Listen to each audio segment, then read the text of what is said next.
Maldives has asked India to withdraw its military presence from the island. Now, this, of course, comes as the newly elected pro-China president had campaigned on the India out policy. It was seen as a foregone conclusion that Maldives will ask India to withdraw its military personnel there. Kadamini Sharma is now joining us live from the newsroom. Kadamini, so of course, this was, as I said, seen as something that, this president will go on to implement. But what is India's stand on this, and what will effectively change on the ground?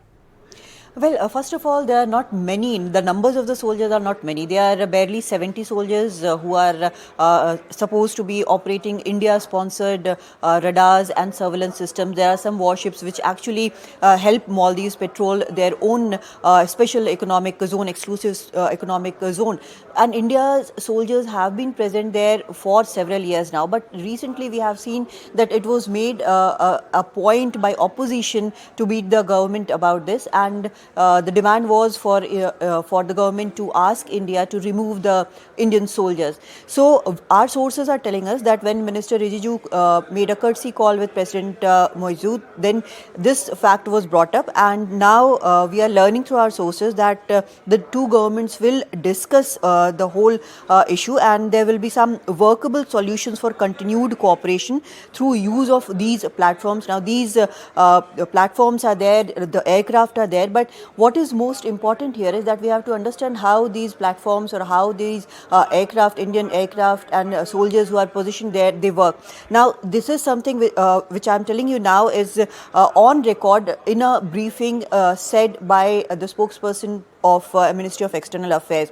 In last 5 years, more than 500 medical evacuations have been carried out by our personnel there, saving the lives of 523 Maldivian nationals.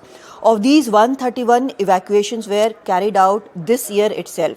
Another 140 last year, and further 109 in 2021.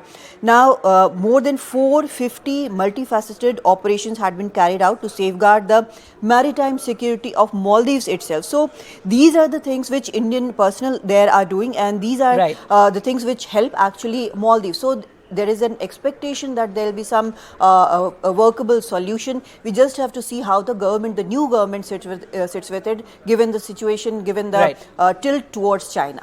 Right, Kadamini, thanks so much for joining us with all those details. So, well, Maldives asking India to withdraw its military personnel, though not many, as Kadamini pointed out.